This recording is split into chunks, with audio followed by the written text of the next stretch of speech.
From the Blues Hotel Collective, welcome to Blues Moments in Time, where every groove holds a memory and every moment echoes the truth of what came before.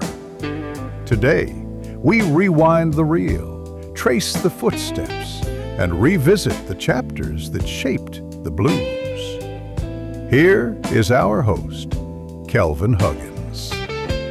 Welcome to Blues Moments in Time, the podcast dedicated to exploring the rich history and cultural significance of blues music. Today, we're stepping into February 27, a date that carries more weight than you might imagine. Let's dig in.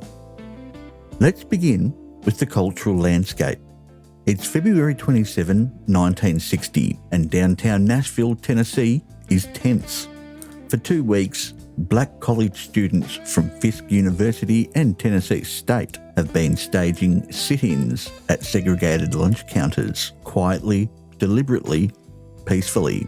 Today, the white opposition has had enough. A mob descends on the protesters, attacking men and women who refuse to raise a hand in return. When the police finally arrive, they arrest 81 of the peaceful black demonstrators, and not a single one of their white attackers.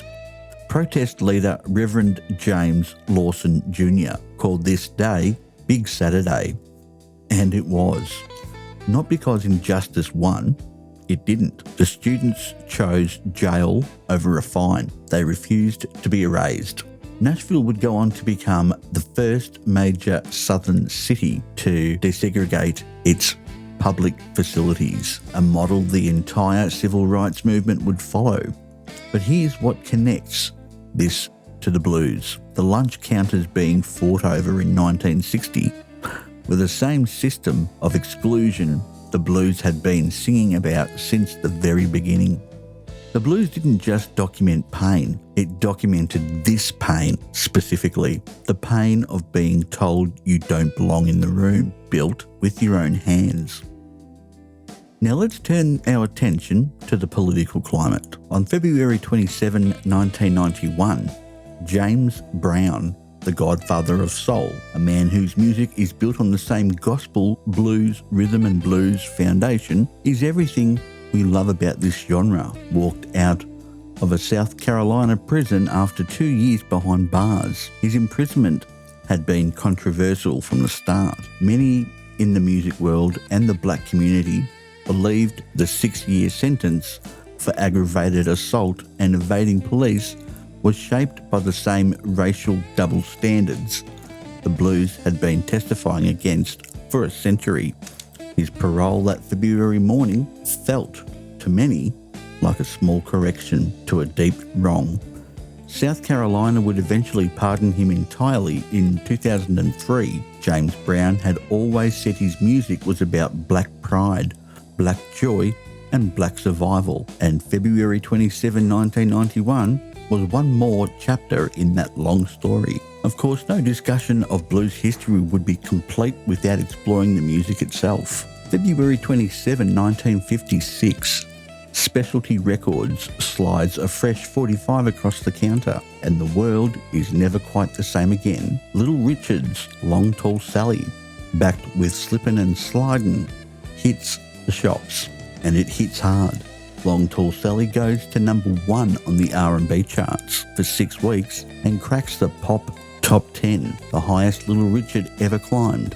Here is a black man from Mason, Georgia, steeped in gospel shouting, boogie woogie piano and blues fire, absolutely refusing to be contained by the colour line that the American music industry had drawn around him. This record influenced the Beatles so profoundly that Paul McCartney covered it in 1964 and has never stopped performing it since.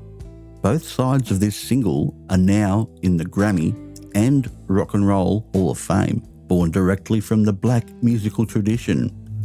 February 27, 1956 is the day that tradition reached into the future and grabbed it by the collar. This date also marks the birth of an influential figure who whose connection to the blues runs deeper than her billing might suggest. On February 27, 1907, in Toccoa, Washington, Mildred Bailey came into the world. She would grow up to become the Rockin' Chair Lady, one of the most celebrated vocal stylists of the swing era, and the first female girl singer to front a major orchestra on record. But what matters for us is what Mildred Bailey carried in her voice: blues. She introduced a young Bing Crosby to Bessie Smith and Louis Armstrong. Her phrasing, her timing, her unmistakable ache all drew from the same well. In the 1930s, when black music and white stardom rarely met on equal terms, Mildred Bailey was a bridge. Imperfect, contested, but real. She passed in 1951, but that voice, shaped by the blues, lived on in everyone she influenced. And finally, we remember those who we lost on this date. February 27, 1994, Roosevelt Holtz passed away in Franklinton, Louisiana, at the age of 89.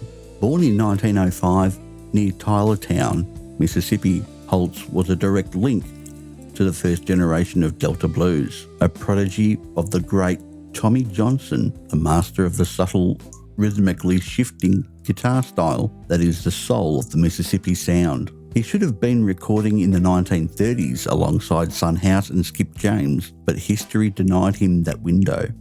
He finally got his record made in the 1960s and 1970s, and those recordings are extraordinary. But Roosevelt Holtz spent most of his life in the shadow of an industry that didn't make room for him when it counted.